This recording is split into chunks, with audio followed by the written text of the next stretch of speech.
Student, हमने पिछले वाले वीडियो में देखा था कि हमें जो है 12th क्लास में पार्टनरशिप को 4 टाइप्स में पढ़ना है।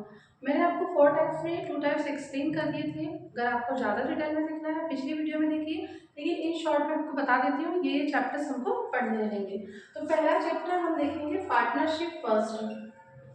इसमें पार्टनरशिप का इंट्रोडक्शन दिया रहेगा, पार्टनरशिप क्यों की जाती है, किस प्रकार से की जाती है, पार्टनरशिप में पार्टनरशिप डीड का क्या रोल रहता है, वो सारी चीज़ें रहेंगी।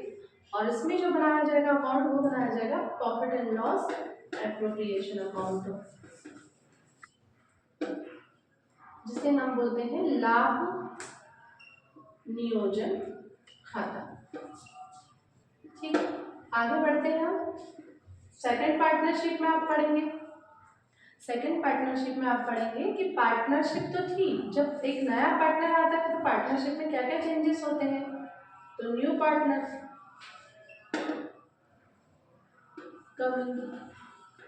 कोई जब नया पार्टनर आता है तो पार्टनरशिप में क्या क्या चेंजेस होते हैं, इसको रिकंस्ट्रक्शन ऑफ द पार्टनरशिप भी कहा जाता है या साझेदारी का पुनर्गठन कहा जाता है। जब हम इस चैप्टर को डिटेल में पढ़ेंगे तब इस चैप्टर के बारे में आपको पूरा बता दिया जाएगा। अब इसमें हम कौन सा अकाउंट बनाते हैं, तो इसमें हम बनाते हैं रिवैल्यूएशन अकाउंट। इसमें हम क्या करते हैं, रिवैल्यूएशन करते हैं कि हमारी एसेट्स में क्या चेंजेस आ रहा है, और कोई नया पार्टनर आ रहा है तो वो कैपिटल नहीं लेकर आ रहा है, नहीं तो वो कितनी कैपिटल लेकर आ रहा होगा, उसकी कैपिटल क्या रिक्वायरमेंट है, हमारी फर्म की गुडविल कितनी है, सारी चीज़ों को लेकर हम इसमें समझते हैं। आगे देखते हैं, ये प्रीवियस क्लास की बात होगी। आज नेक्स्ट हम नया पढ़ने वाले हैं कि पार्टनरशिप थर्ड में हम क्या पढ़ेंगे। इन वीडियोस में भी केवल इंट्रोडक्शन चल रहा है पार्टनरशिप का, अभी हमारा चैप्टर तो स्टार्ट ही नहीं हुआ है, लेकिन हम एक बेस बना रहे हैं। बेस बनाने से क्या होगा, जैसे हमारा चैप्टर चलेगा तब आपको एकदम हर पॉइंट क्लियर रहेगा कि हाँ हम ये चीज़ पढ़नी है और ये इस तरीके से होगा। तो एक बार इंट्रोडक्शन हो जाए उसके बाद में हम डिटेल में पढ़ेंगे, सारा सब कुछ पढ़ने को मिलेगा हमको, अकाउंट प्लस थ्योरी। इसके बाद हमें डायरेक्ट क्वेश्चन पेपर भी लगाएंगे तो हमारे सॉल्व हो जाएंगे। ठीक है, अब देखिए थर्ड चैप्टर में क्या करेंगे। देखिए कोई पार्टनर आता है तो कोई जाएगा भी तो सही, हो सकता है कई सारे रीज़न हो, तो वो भी सारी चीज़ें हम देखेंगे। तो यहाँ पर होता है retirement of partner, retirement of partner या साझेदार की निवृत्ति।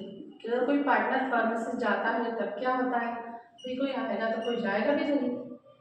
ठीक है, तो यहाँ पर आ जाएगा, यहाँ पर भी हम क्या बनाते हैं, रिवैल्यूएशन अकाउंट बनाते हैं। ये मेन मैं अकाउंट बता रही हूँ आपको कि इनमें कौन से खाते बनेंगे। ठीक है, उसके बाद जो और अकाउंट बनते हैं वो भी आपको बताए जाएंगे। अभी आप केवल ये समझिए, क्योंकि क्या होता है कि 12th के एंडिंग एग्जाम तक स्टूडेंट को यही कंफ्यूजन रहता है कि मैम फर्स्ट चैप्टर में कौन सा अकाउंट बनाना था, सेकंड में कौन सा बनाना था, थर्ड में। तो हम बेसिक चीज़ फर्स्ट डे से ही ये सीख के चले कि किस चैप्टर में क्या बनाना है। देखिए, तो इनमें फर्स्ट वाले में क्या बनाते हैं हम, profit and loss appropriation, second में रिवॉल्यूशन, थर्ड में रिवैल्यूएशन। बात करते हैं चैप्टर 4 में आपका पढ़ेंगे, तो चैप्टर 4 में बेटा पार्टनरशिप ही क्लोज हो जाएगी, डिसोल्यूशन ऑफ पार्टनरशिप पढ़ लेंगे आप। अभी पार्टनरशिप की जो समापन है वो कई कारणों से हो सकता है, बहुत सारे रीजंस हो सकते हैं, या फर्म में प्रॉफिट नहीं हो रहा है, या फिर टाइम ही कंप्लीट हो गया, जो भी इन्होंने गोल लिया वो कंप्लीट कर लिया, देन आफ्टर वो क्या करने वाले हैं, फर्म को क्लोज कर देंगे। तो यहाँ पर फर्म को क्लोज करने के बाद क्या होता है, सारी असेट्स एंड लायबिलिटीज का, पूरी असेट्स एंड लायबिलिटीज का तुमको क्या करना पड़ता है, पेमेंट करना पड़ता है, लायबिलिटीज का और असेट्स को बेचकर जितने भी पार्टनर्स है वापस में गेन को डिस्ट्रीब्यूट कर लेंगे। इसमें हम बनाते हैं रियलाइजेशन अकाउंट, इसे हम बोलते हैं वसूली खाता। भाई फर्म बंद हो रही है तो वसूली तो करना पड़ेगी, और वसूली करके पार्टनर्स बांट देंगे। तो आखिरी में आज आपको ये समझ में आ जाएगा कि इन चारों चैप्टर्स में हमको पढ़ना क्या है। ये है हमारी पार्टनरशिप। इन चारों चैप्टर का वेटेज अगर एग्जाम में देखें तो मैंने आपको पिछली वीडियो में बताया था कि इसका 5 to 6 मार्क्स का क्वेश्चन पेपर में पूछा जाता है। बात करें हम चैप्टर सेकंड की पार्टनरशिप की, इसका भी 6 to 7 मार्क्स एग्जाम में पूछा जाता है, और थर्ड में भी सिमिलर रहता है 6 to 7। और बात करूँ मैं इसकी तो इसका थ्योरेटिकल आता है 4 से लेकर 5 मार्क्स तक। अगर हम पूरा एवरेज करके देखें तो 20 से लेकर तो 22, 23, 24 तक चली जाता है कभी भी पार्टनरशिप।